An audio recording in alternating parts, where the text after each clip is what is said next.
आज हम बात करेंगे अमेरिका के राष्ट्रपति डोनाल्ड ट्रंप के नए गाजा पीस प्लान की, जिसे दुनिया में बहुत चर्चा मिल रही है। ये सिर्फ एक शांति योजना नहीं, बल्कि गाजा के प्रशासन, पुनः निर्माण यानी कि रिकंस्ट्रक्शन और भविष्य जो कि फ्यूचर राजनीति को तय करने वाली बड़ी अंतर्राष्ट्रीय पहल माना जा रहा है। सबसे पहले समझिए कि ट्रंप ने क्या नया किया है। उन्होंने गाजा के लिए national committee for the administration of Gaza यानी कि NCAG बनाई है। ये कमेटी गाजा का रोजमर्रा का प्रशासन संभालेगी। इसका नेतृत्व फलस्तीनी टेक्नोक्रेट डॉक्टर अली शात कर रहे हैं। उनका काम होगा पानी, बिजली, स्वास्थ्य, शिक्षा और बुनियादी सेवाएं बहाल करना, ताकि आम लोगों की जिंदगी फिर से पटरी पर आ सके। व्हाइट हाउस ने इसे गाजा में स्थायी शांति और स्थिरता लाने वाला दूसरा कदम बताया है। अब आते हैं सबसे ज्यादा सुर्खी बटोरने वाले हिस्से पर, जो कि है बोर्ड ऑफ पीस यानी कि शांति बोर्ड। ट्रंप ने 15 जनवरी 2026 को इसका औपचारिक ऐलान किया और खुद को इसका चेयरमैन बताया।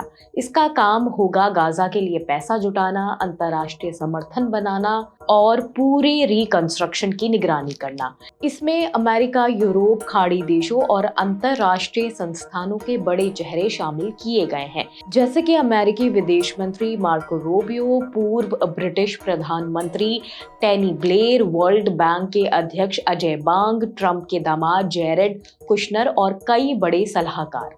अब ये महत्वपूर्ण है कि हम समझें कि ये बोर्ड सिर्फ गाजा के लिए नहीं है।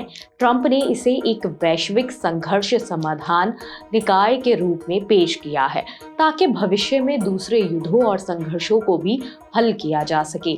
यही वजह है कि इसे कुछ विशेषज्ञ नया अंतर्राष्ट्रीय संगठन या अपनी तरह का नया संयुक्त राष्ट्र भी कह रहे हैं। अब सवाल उठता है कि भारत का इसमें क्या रोल है।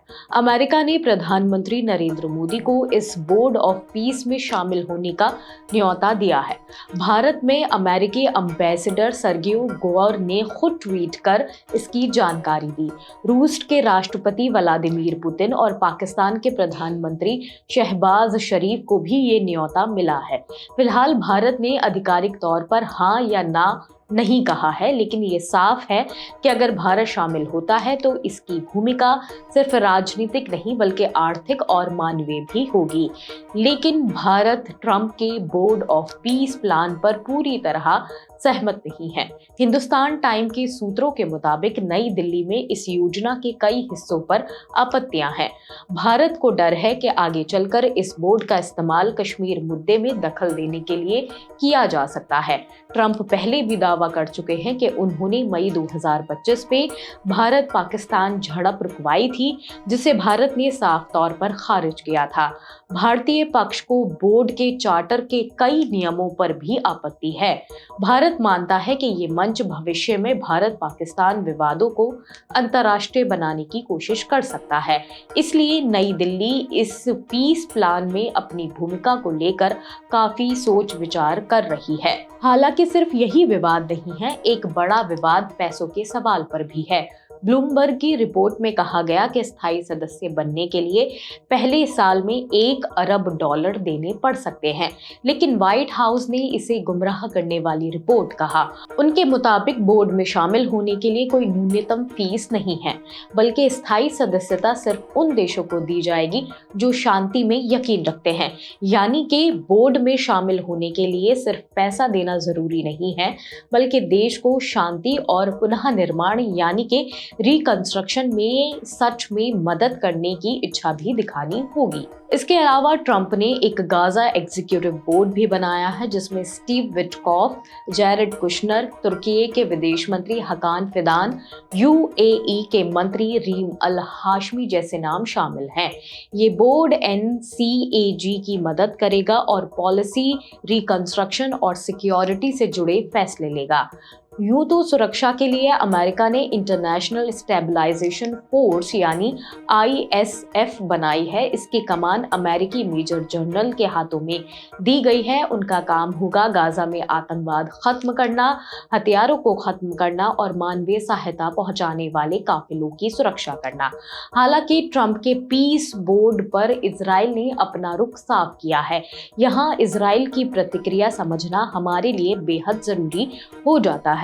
इजराइल के प्रधानमंत्री नेतन्याहू के दफ्तर ने साफ कहा कि अमेरिका ने ये बोर्ड इजराइल से बिना बात किए घोषित कर दिया, जो उनकी सरकारी नीति के खिलाफ है। इजराइल की सबसे बड़ी परेशानी तुर्की के विदेश मंत्री हकान फिदान है, जिन्हें बोर्ड में शामिल किया गया है क्योंकि तुर्की को हमास का समर्थक माना जाता है। इजरायली मंत्री इतमार ने तो यहाँ तक कह दिया कि गाजा को बोर्ड की नहीं बल्कि हमास के पूरी तरह खात्मे की जरूरत है। अब गल्फ देशों का नजरिया भी समझना जरूरी है।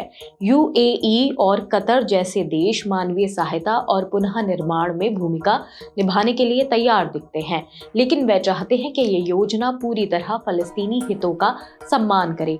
सऊदी अरब ने अब तक खुलकर समर्थन नहीं दिया है, लेकिन उसने कहा है कि स्थायी शांति तभी संभव है जब फलस्तीन का राजनीतिक समाधान हो।